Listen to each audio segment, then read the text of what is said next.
계속해서 역다의 말씀을 보고 있습니다. 어제 솔로몬이 기도한 내용들이 6장에 쭉 있었습니다. 그리고 기도를 마치고 이제 불이 하늘에서 내려와서 모든 번제물과 제물들을 다 불살랐다고 이야기하고 있습니다. 그 결과로 하나님의 성전에 하나님의 영광이 가득 차게 된 것이죠. 그리고 뒤에 보시면 6절에 이제 제사장들이 찬양을 하는데, 그 찬양을 하는 그 도구들이 어디서 왔냐면, 그 다윗이 이 아삽과 여두둔과 이 찬양 그 전문가들, 그러니까 우리로 치면 음악 사역자들을 세운 거예요. 그래서 성경에 나타난 첫 그 음악 사역자들인 거죠. 음악 목사님들, 우리로 치면 예, 그런 거죠. 그러니까 이전에는 그 출애굽에서 홍해를 건너고 나서 드렸던 찬양이 첫 그 성경에 기록된 회중 찬양의 모습입니다. 바로 미리암이 소구를 치면서 하나님께서 말에 탄 자들을 다 바다에 꼬꾸라뜨리셨다라는 그 찬양을 드리죠. 그때는 악기가 하나님을 예배하기 위한 악기라기보다 이집트에서 이미 그 사람들이 일상적으로 쓰던 악기였다라고 이야기를 하죠. 하지만 다윗은 그동안 해왔던 어떤 그런 걸로 만족하지 못했던 것 같습니다. 정말로 하나님께 예배 드릴 수 있는 악기로만 이렇게 준비를 한 것입니다. 그리고 또한 오늘 이 역대하 같은 경우에는 이스라엘 사람들이 그 페르시아, 그러니까 우리로 지금의 터키죠. 예, 거기에 그 제국에 포로로 잡혀 있다 다시 이스라엘로 돌아와서 성전을 건축하기 위해서 쓰여진 거거든요. 다시 이스라엘을 하나로 모으고 하나님 앞에 예배드리는 민족으로 다시금 세우기 위해서 쓰여진 책입니다. 그러므로 그 사람들이 왜 이 솔로몬의 이런 이 성전을 건축하는 것을 자세하게 쓰냐? 바로 다윗과 솔로몬의 그 대를 이어서 다시 성전을 세운 사람들을 위해서 오늘 본문이 쓰여진 것이죠. 그러니까 우리가 다시 세울 그 성전이 바로 이러한 영광이 가득한, 이렇게 하나님이 함께할 예배이고 우리 조상들은 이렇게 예배를 드렸다. 그러니 우리가 그 성전의 예배를 이렇게 이어가자라고 사람들에게 비전을 불어넣어 주는 겁니다. 그렇다면 이 본문을 읽을 수천 년 후에 오늘날 우리들은 어떻게 이 본문을 읽어야 될까?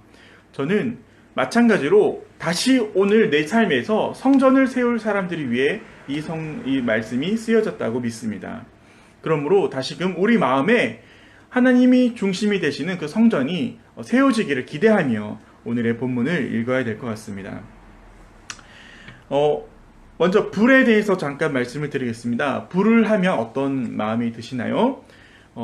저한테는 제일 먼저는 뜨거움. 요즘에 제가 있는 이제 집이 습도가 되게 높아요. 그래서 날씨의 온도 변화를 되게 많이 탑니다. 밖에 조금만 더워도 안은 더 더워요. 이게 원시력 그렇게 겨울도 마찬가지고요. 그래서 전기장판을 켜고 잔 지가 꽤 됐습니다. 벌써. 그러니까 이렇게 뭔가 이 따뜻함, 저는 이 불 이렇게 그 JC 카페에 가서도 아침에 문을 열면 의정부가 여기보다 조금 온도가 낮은 것 같습니다. 그래서 항상 그 와플 기계를 켜고 여기다 이렇게 항상 손을 이렇게 쬐거든요.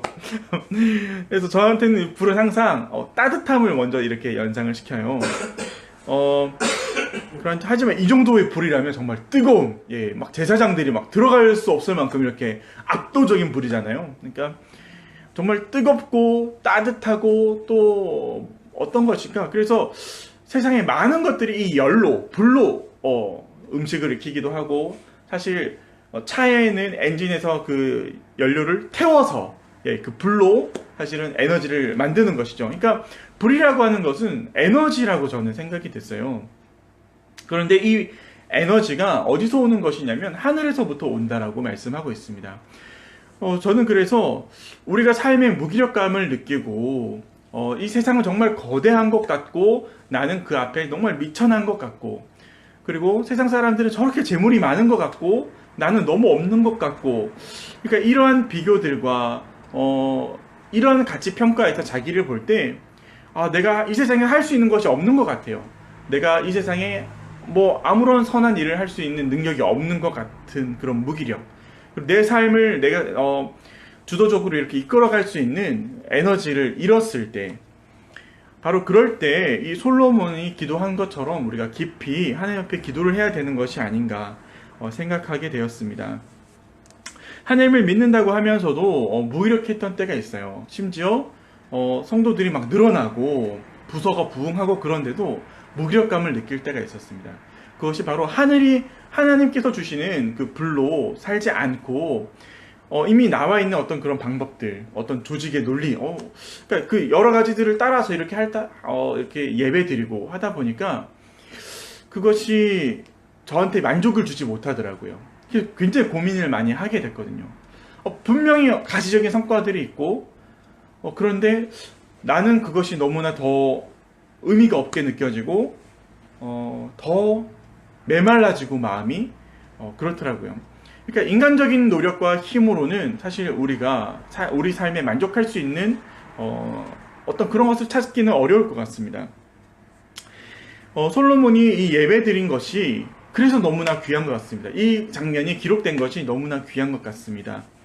여러분들 혹시 삶에 무기력감을 느끼고 내가 너무나 작게 느껴지고 그런다면 나보다 크시, 그리고 우리의 모든 것을 근원적으로 추동하시는 그 하나님을 의지했으면 좋겠습니다. 그래서 우리가 깊이 기도함으로 우리의 생존을 만족시키기 위한 어떤 그런 것들을 바라보는 것이 아니라 우리의 영혼에 주신 하나님의 형상으로서 주신 더 근원적인 것을 찾고자 하는 그 욕구, 그 욕망들을, 더 근원적인 욕망들을 발견하셨으면 좋겠습니다. 성경은 그것을 소명이라고 이야기를 하거든요. 예. 그러니까 욕구나 욕망하면 우리는 좀 가볍게 생각을 하고 또 죄악된 것으로 생각할 때가 많은데, 사실은 우리 안에 더 깊은 것을 주셨습니다. 그것이 바로 선한 욕구, 선한 욕망인데요. 내가 더 나은 사람이 되고자 그리스도를 닮아가고자 하는 그 욕구, 그것도 욕망이거든요. 정말 영적인 이 desire, 이 정말 근원적인 이 욕구들을 언제 발견할 수 있느냐? 바로 기도할 때, 우리의 모든 것을 내려놓고 주님께 기도할 때 발견되어지는 것이고요. 그 증거로 나의 어떤 세상적인 욕구와 욕망으로 내가 추동하는 것이 아니라 하늘에서 불이 내려와서 우리를 압도하시는 거죠. 그것이 바로 성령의 불입니다. 예수님께서 살아계시고 또한 고난당하시고 죽으시고 부활하신 것을 경험한 제자들이었지만 그 사람들은 여전히 세상이 두려웠거든요.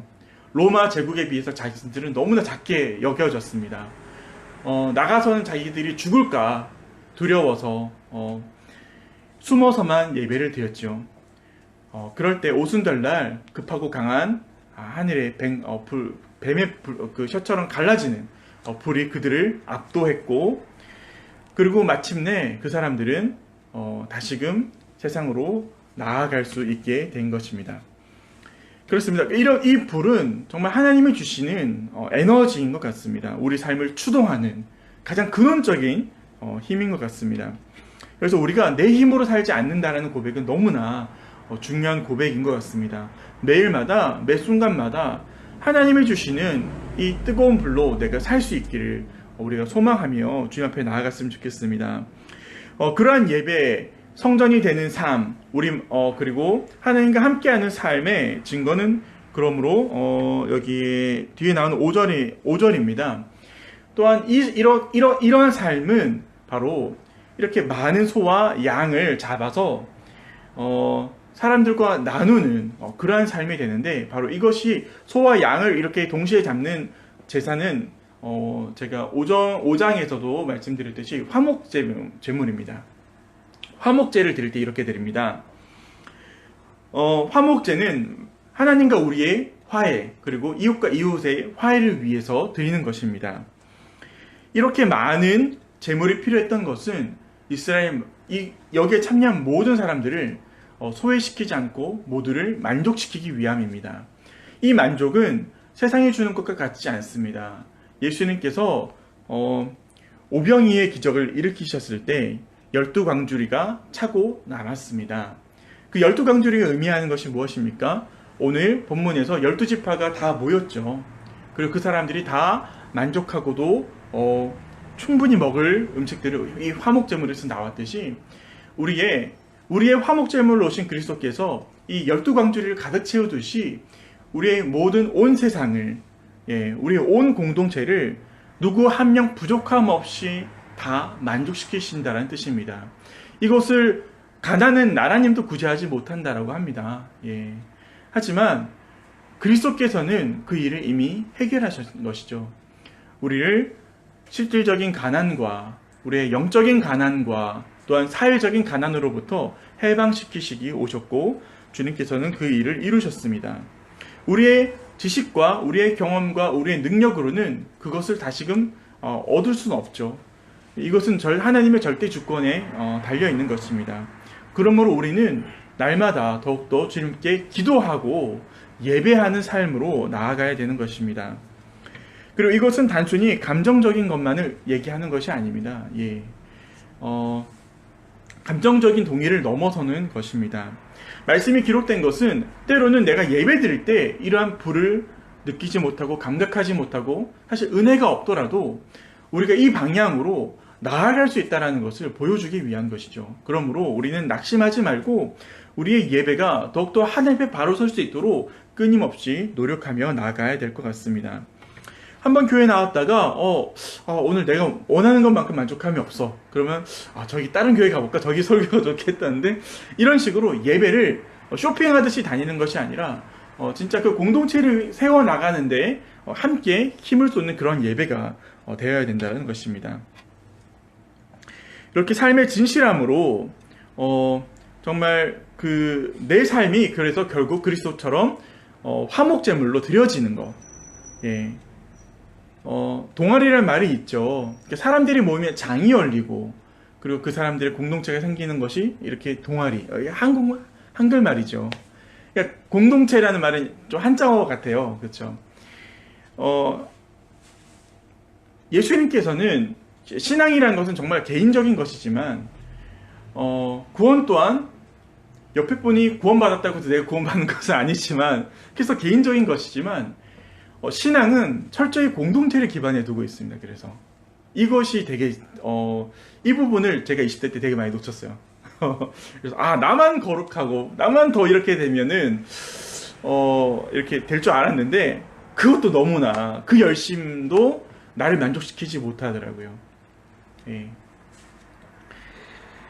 그래서 오늘의 그 화목제물이 이렇게 많은 제물로 많은 사람들을, 이 12지파 사람들을 다 만족시킬 수 있었듯이 우리 공동체 안에도 하나님의 은혜에서 소외되는 사람이 없었으면 좋겠습니다. 배제되는 사람이 없었으면 좋겠습니다. 우리의 예배 한 번 한 번들이 모든 사람들이 성령으로 인하여서 만족감을 느끼는 그러한 삶이 되었으면 좋겠습니다. 말씀을 마무리하겠습니다. 우리의 삶의 동력은 어디에 있습니까? 여러분들의 삶의 목표와 목적은 어디에 있습니까? 많은 사람들이 자신의 삶을 의미를 채우고자 열심히 노력을 합니다. 그런 와중에 왜곡되어서 돈만을 추구하기도 하고, 어떤 사람은 권력만을 추구하기도 하고, 또 어떤 사람들은 사람들에게 좋은 평가를 받기 위해서 거기에만 집중하게 되는데요. 온전하지 못합니다. 왜냐하면 우리의 영적인 것을 만족시키지 않고서는 우리의 삶에 결코 우리 삶을 채울 수 있는 것은 아무것도 없습니다. 그러므로 우리 삶의 동력 또한 더 근원적인 것에서 나와야 되는 것 같습니다. 우리가 필요를 느껴서 불안을 느끼는 어떤 그러한 일들, 손에 잡아야 될 것 같은 그런 일들, 그것도 욕구이고 욕망이고 당연히 해결해야 될 삶의 과제인데, 그것보다 더 근원적인 욕망이 있는데 바로 그리스도를 따르고자 하는 욕망입니다. 하나님의 성품을 담아내고자 하는 욕망입니다. 신기하게도 먼저 그 하나님의 나라의 것들을 구하면 그 나머지 것들을 하나님께서 책임져 주신다고 하시거든요. 우리의 시선이 여기에 너무 몰려 있었다면 더 깊은 곳으로, 더 근원적인 것으로 시선을 옮겨서 이 솔로몬의 기도와 같이 하나님의 영광을 맛보는 그러한 성전되는 삶이 되었으면 좋겠습니다. 그리고 마지막으로 한 가지만 더 말씀을 드리자면 되게 재밌어요. 그러니까 광야의 삶을 알면서도 하나님께서 불기둥과 구름으로 인도하셨잖아요. 이 성전의 이 첫 시대를 이 여는 이 장면에서도 하나님은 불로 인도하시고 또한 하나님의 구름으로 이렇게 가득 채워서 인도하고 계신다는 것입니다. 이 말씀이 참 이 변함없으신가 하나님의 그 인도하심에 대해서 또한 신뢰를 할 수 있게 되는 말씀인 것 같습니다. 우리의 삶에도 하나님께서 주시는 그 뜨거운 불, 그 성령의 불과 하나님께서 우리의 다른 것을 보지 않을 수 있도록 가리워 주시는 그 하나님의 그 영광의 구름을 따라서 인도받는 오늘 하루가 되었으면 좋겠습니다. 예, 우리의 복된 하루를 위해서 말씀을 붙잡고 기도했으면 좋겠습니다.